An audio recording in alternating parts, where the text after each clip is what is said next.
Herkese merhabalar meraklı kuş severler. Bu hafta yine çok güzel, çok keyifli, rehber niteliğinde bir video ile karşınızdayım. Aksiyon içerikleri üretmeyi seven, sosyal medya için içerikler üreten veya sadece hobi amaçlı çekim yapmak isteyenler için harika kamera tavsiyeleri ve kameraların birbiriyle kıyaslamalarını yapacağız. Bunu yaparken de kameraların teknik özelliklerini, birbirlerine göre artılarına, eksilerine herkesin anlayabileceği şekilde net, sade yorumlar ve bilgilendirmeler yapmaya çalışacağım. Hemen ilk kameramızla videomuza giriş yapalım.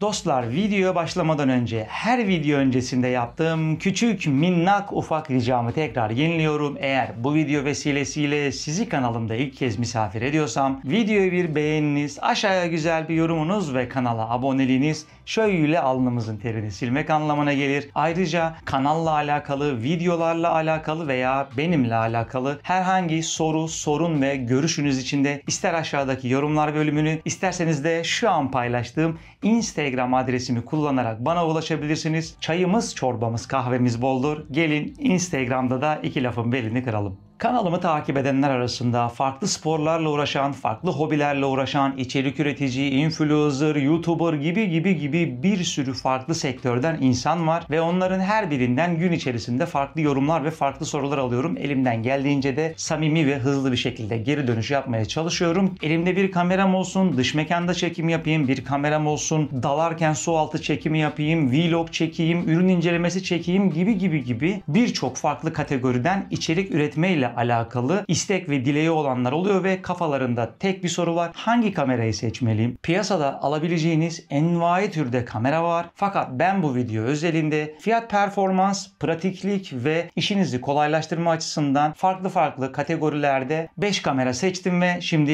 ilk kamera incelememizle videoya başlıyoruz. İlk inceleyeceğimiz kameramız DJI Osmo Action 5 Pro. Haydi gelin birlikte detaylara bakalım. DJI'nin en popüler serilerinden ve son dönemde en çok gelişme kaydeden kameralarından birisi de DJI Osmo Action serisi olan aksiyon kameraları. Bunun da en son versiyonu Action 5 Pro. Eğer aksiyonu seviyorsanız, yağmurda, karda, çamurda, su altında, su üstünde her yerde videolar çekmek istiyorsanız DJI Osmo Action 5 Pro şu an aksiyon kameraları içerisinde amiral gemisi diyebilirim. Kameranın özelliklerine birlikte bakacak olursak, kameramız 1/1.3 inçlik bir CMOS sensörle geliyor. Bu türevler arasında gerçekten hatırı sayılır bir büyüklükte sensör diyebilirim. Sensörünüz bir kameradan ne kadar büyükse kamera o kadar daha fazla içerisine ışık alabiliyor. Bir nevi aslında kameranın penceresi diyebilirsiniz. Kameraya ne kadar fazla ışık gelirse, özellikle düşük ışıklı ortamlarda, gece çekimlerinde daha net grenlenme yani kumlanma olmayan videolar elde etmenizi sağlıyor. Tabii ki gece çekimlerinde sadece sensör büyüklüğü de yeterli olmayabiliyor ki az sonra inceleyeceğimiz kameraların birçoğuyla aynı sensör büyüklüğüne sahip DJI Osmo Action 5 Pro. Fakat kamera yeni nesil bir kamera işlemcisiyle geldiği için de yapay zeka desteğiyle birlikte düşük ışıklı akşam çekimlerinde, gece çekimlerinde görüntülerin daha net, ortamın daha aydınlık olmasını sağlıyor. Siz de zaten bu video içerisinde şu an izlediğiniz görüntülerden bunu net bir şekilde fark edeceksiniz. Kameramız 4K'da 120 FPS'lik gerçekten harika bir slow motion çözünürlüğe sahip. Bu FPS ayarı benim için yeterli değil diyorsanız da 1080p'de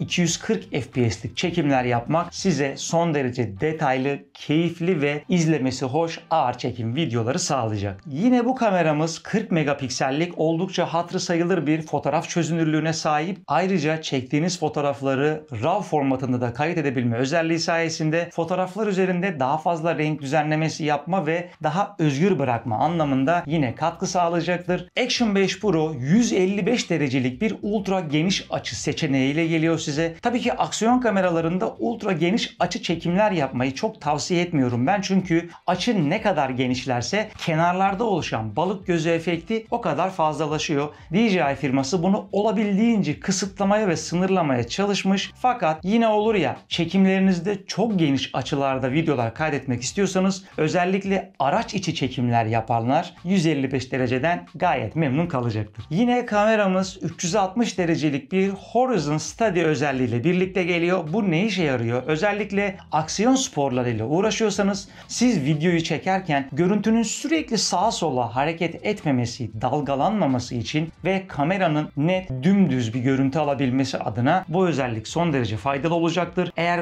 360 derece Horizon Study özelliğini aktif ederseniz siz kamerayı tam tur elinizde çevirmiş bile olsanız daima düz, net ve ufuk noktasında sabitlenmiş videolar kayıt almanızı sağlayacaktır. Özellikle aksiyon kamerası kullananlar biliyorum ki su altı videoları çekmeyi çok seviyorlar ve çekmediyseniz de çok seveceksiniz. Çünkü su altı dünyasında özgür bir şekilde videolar çekmek gerçekten çok keyifli. Bu kameranın su altı ile alakalı güzel bir iki özelliği daha var. Size onlardan bahsedeyim. DJI Osmo Action 5 Pro'da su altına girerken ve sudan yüzeye çıkarken otomatik olarak kaydı başlatıp kaydı durdurma özelliğini aktif edebiliyorsunuz. Bunun dışında su altına dalış yaptığınızda kamera sizin su altında çektiğiniz videoların derinliğini de aynı zamanda içerisinde kaydediyor. Yani yaptığınız dalışlarda kaç metrede videolar çektiğinizi video içerisinde çok rahatlıkla görebiliyorsunuz. Bu aksiyon kamerası ile birlikte üzerinde herhangi bir kılıf ya da koruma kabı olmadan 20 metre derinliğe kadar dalıp videolar çekebiliyorsunuz. Eğer 20 metre bana yeterli değil diyorsanız da dışarısına alacağınız herhangi bir su altı case'i sayesinde, yani su altı kılıfı sayesinde 60 metreye kadar sorunsuz videolar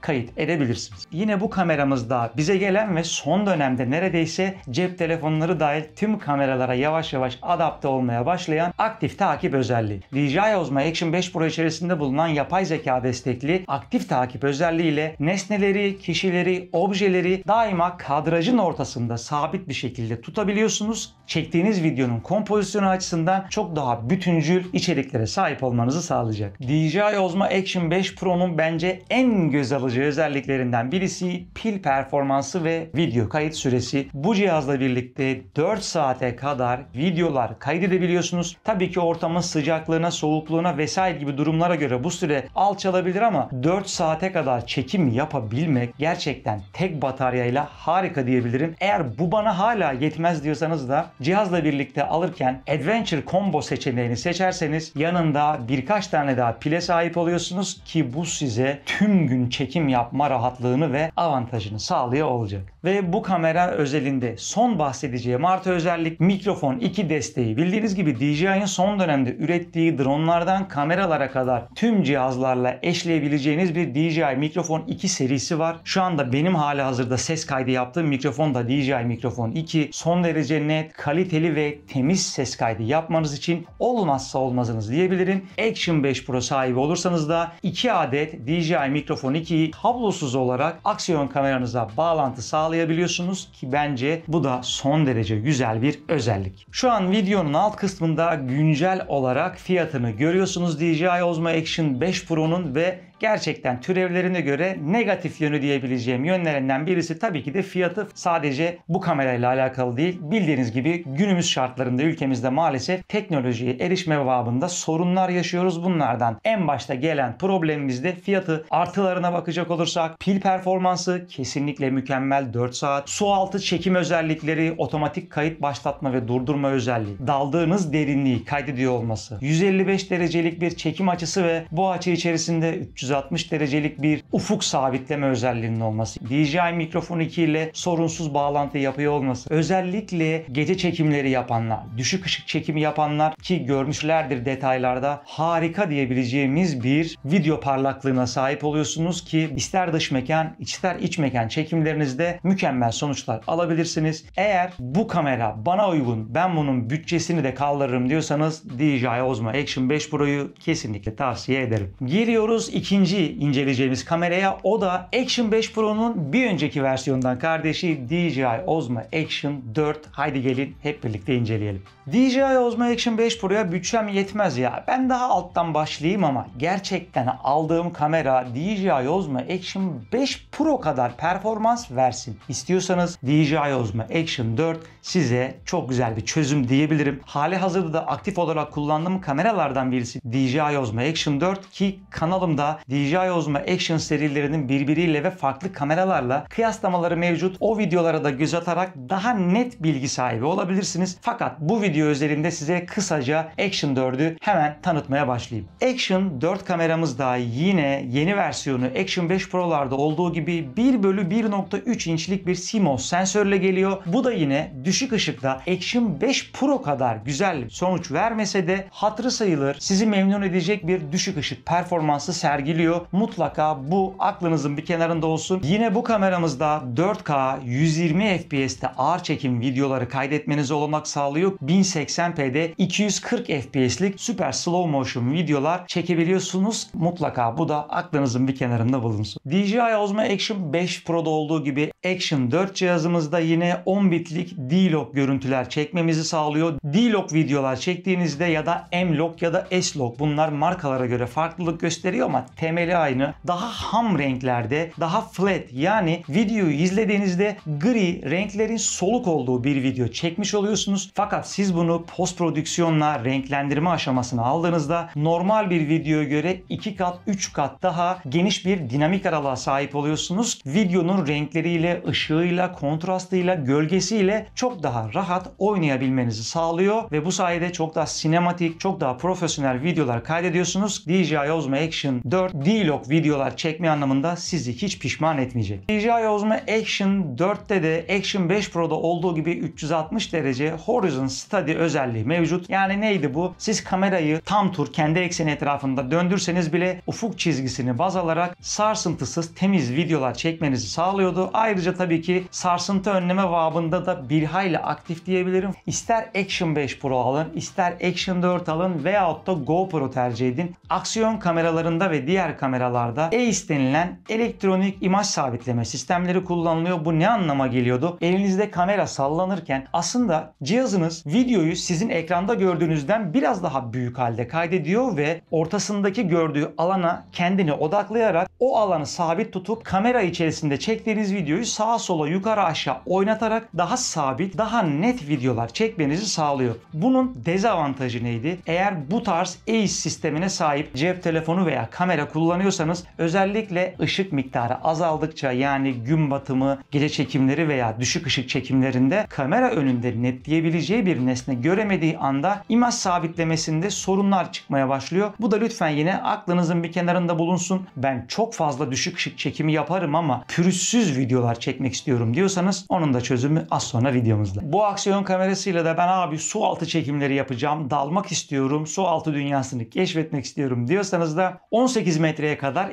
dışarısında herhangi bir koruma kılıfı olmadan sadece kamerayla dalış yapıp çekimler yapabilirsiniz. Fakat ben daha da derinlere inmek istiyorum dersen de dışarısına alacağınız bir su altı kılıfı sayesinde yine 60 metreye kadar sorunsuz çekimler yapma hakkı tanıyor size DJI Osmo Action 4. Bu cihazımızın pil performansına, bu da yine Action 5 Pro kadar olmasa da hatırı sayılır bir video çekim süresine sahip. 2,5 saatlik kesintisiz çekimler yapabiliyorsunuz. Bu kamerayla tabii ki yine bahsettiğim gibi ortam sıcaklığına, çekim ortamınıza, çözünürlüğünüze göre bu süre yukarı aşağı oynayabiliyor ama 2,5 saatlik bir video süresi de hatırı sayılır diyebilirim. Şimdi videonun alt kısmında günümüz şartlarında ülkemizde DJI Osmo Action 4'ün fiyatını görüyorsunuz. İster sadece aksiyon kamerası şeklinde, isterseniz de Adventure Combo olarak ekstra pilleri, selfie stick çubuğu gibi aksesuarlarıyla geliyor. Tabii ki bütçenize hangisi uyuyorsa onu seçmekte özgürsünüz. Sosyal medyaya giriş yapacaksanız, aksiyon çekimleri yapmaktan keyif alıyorsanız yine DJI Osmo Action 4'te sizi oldukça mutlu edecektir diyebilirim. Şimdi bir sonraki ürünle devam ediyoruz. Sıradaki inceleyeceğimiz kamera daha henüz birkaç haftalık geçmişe sahip olan, son derece yeni ve piyasaya gerçekten çok iddialı giren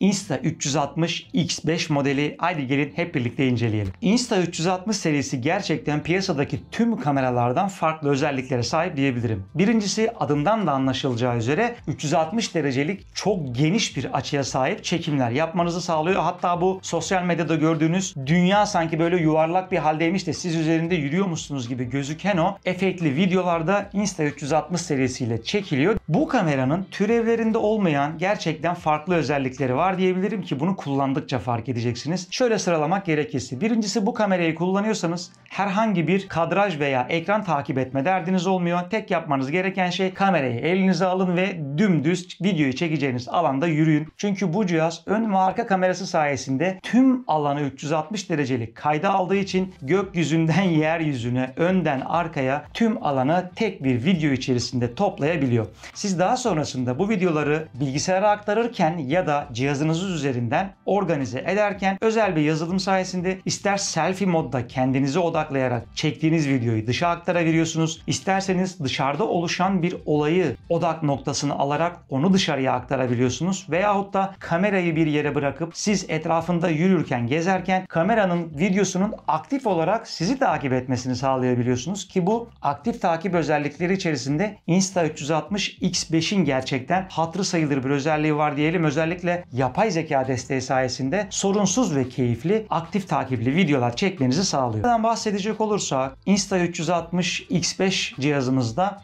1/1.28 inçlik bir sensör var ki az önce anlattığım cihazlardan bir tık daha büyük sensör ki bu da yine düşük ışık çekimlerinde kameranızın büyük sensörü sayesinde içeriye daha fazla ışık almasını ve düşük ışık çekimlerinde HDR çekimlerde çok net, çok aydınlık videolar elde etmenizi sağlayacak bir özellik. Bunun dışında yine Insta360 serisi cihazlarda görebileceğiniz çok değişik bir çözünürlük var. Bu da 8K'lık 360 derecelik videolar kaydedebilme özelliği. Gerçekten piyasayı incelediğinizde 8K çözünürlüğe sahip nadir cihazlardan biri diyebilirim. Kullanır mısınız? Ya da 8K bir videoyu düzenleyebilecek bir bilgisayarınız var mı? Onu bilmem ama ya ben kamera alayım, ileriye yatırım olsun, 8K'lık çözünürlükte işimi görür diyorsanız bence bu kamera tam size göre. Bunun dışında 185 dakikalık bir yine hatırı sayılır video kayıt süresine sahip ki piyasa şartlarına baktığınızda gerçekten sorunsuz videolar çekmeniz adına bu süre sizi memnun edecektir. Insta360'ın X5 serisinde gelen 4 tarafındaki mikrofonun kayıt özelliğini son derece güzelleştirmişler ve buna Pure Video sistemi demişler. Yani dışarıdaki rüzgar sesini olabildiğince yapay zeka desteğiyle kesip siz kameradan uzakta bile olsanız sizin sesinize odaklanan net, sorunsuz ve pürüzsüz ses kaydı yapmanızı sağlayan bir özellik olarak karşımıza çıkıyor. Testlerini inceledim. İnşallah önümüzdeki süreçte kanalıma da bu cihazın incelemesini yine ekleyeceğim. Kesinlikle keyifli ve güzel bir özellik olmuş X5 adına. Bence daha önce Insta serisi kullananların çok şikayetçi olduğu fakat X5'te çözülmüş bir sorundan bahsedecek olursak da o da lens değiştirme opsiyonu. Bildiğiniz gibi Insta360 serisi cihazların önünde ve arkasında 360 derece kayıt yapmasından kaynaklı dışarıya bombeli bir kamera mevcut ve bu iki tarafında bulunan bombeli kameralar aslında her türlü çizilmeye, düşme durumunda kırılmaya, çatlamaya müsait hale geliyorduk ki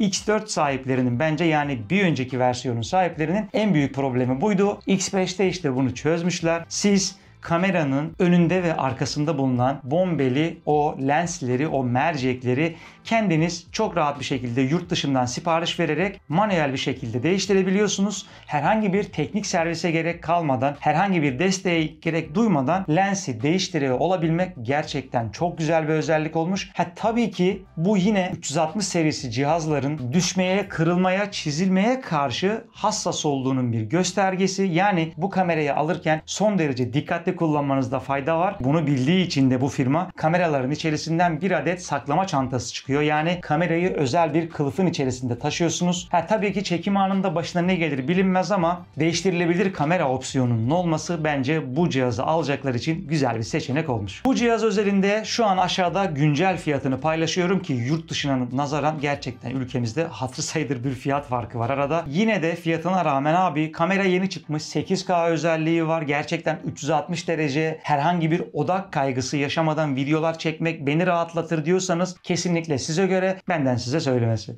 O kadar kulağını çınlattık bu videoda. Sıradaki inceleyeceğimiz kamera tabii ki Insta360 X4 modeli. Haydi gelin detaylara birlikte bakalım. Şimdi tabii ki X5 versiyonu daha yeni çıktı. Birkaç hafta oldu piyasaya sürüleri ve halihazırda kimsenin elinde olmayabilir veya elinde olan birkaç kişi vardır ama X4 versiyonu eminim birçok içerik üreticinin şu an halihazırda elinde mevcuttur. X5 versiyonunun bütçesi sizlere fazla gelebilir. Abi ya ben 360 video çekmek istiyorum ama X5'in gerçekten fiyatı şu an bana pahalı diyorsanız X4 cihazı tam size göre. Haydi gelin kameranın özelliklerini birlikte inceleyelim. X4 cihazına sensör olarak bakacaksak 1/2.0'lık bir CMOS sensörle geliyor. Yine türevleri arasında kesinlikle hatırı sayılır bir sensör büyüklüğü diyebilirim. Yine az önce de bahsetmiştim ama düşük ışık çekimlerinde, özellikle gece çekimlerinde son derece net, grensiz ve aydınlık videolar kaydetmenizi sağlayacaktır bu sensör büyüklüğü. Bu kameramız da 8K çözünürlükte 30 FPS'lik 360 derece videolar kaydetmenizi olanak sağlıyor. Kardeşi X5'te olduğu gibi 8K'lık çözünürlükte video çekmenizi sağlayarak geleceğe bir nevi yatırım yapmanızı sağlayabilir. Yine bu kameramızda fotoğraf çekmek isterseniz 72 megapiksellik gerçekten hatırı sayılır genişliklerde fotoğraflar çekmenizi sağlıyor. Fotoğraf çekmek, sosyal medyaya içerik yüklemek isteyenler için 360 derecelikte açıya sahip olduğunu düşünürsek çok farklı deneyimler sağlayarak çok değişik kareler yakalamanıza olanak tanıyacaktır. Bu cihazımız ve tabii kardeşi X5'in de sahip olduğu özelliklerden birisi de görünmez selfie çubuk desteği diyebilirim. Eğer siz 360 derecelik videolar çekiyorsanız ve uyumlu bir selfie çubuğuna sahipseniz siz elinizde selfie çubuğu tuttuğunuzda bile kamera yapay zeka desteği sayesinde elinizdeki selfie çubuğunu görünmez hale getiriyor. Bu sayede sanki drone'la videolar çekiyormuşsunuz veya dışarıdan birisi sizi kayda alıyormuş gibi keyifli videolar çekiyorsunuz. Ayrıca bu kamera nezdinde 3 metreye kadar uzayabilen selfie çubukları mevcut. 3 metre yükseklikten özellikle 360 derece açıya sahip videolar çektiğinizde gerçekten drone'a falan ihtiyacınız kalmıyor. Pil performansına bakacak olursak tabii ki X5 kadar olmasa da günümüz şartlarında 135 dakikalık 8K'da videolar çekmenizi sağlıyor bu cihazımız. Türevlerine bakacak olursak bu standartlarda sizi memnun edecek ve günü kurtaracak video çekim süresine sahip bence. Insta360 X4 serisi ya da X5 serisi hakkında genel olarak konuşacak olursam gerçekten çok farklı bir tecrübe sağlıyor size. 360 derecelik video çekme şansı. Insta360 ister X4 alın ister X5 alın. Benden nacizane bir tavsiye olsun. Sürekli olarak geniş açılı videolar çekmeyin. Yapmanız gereken şey bu cihazla aslında normal çektiğiniz bir vlog, bir ürün incelemesini ya da bir aksiyon sahnesini aralarda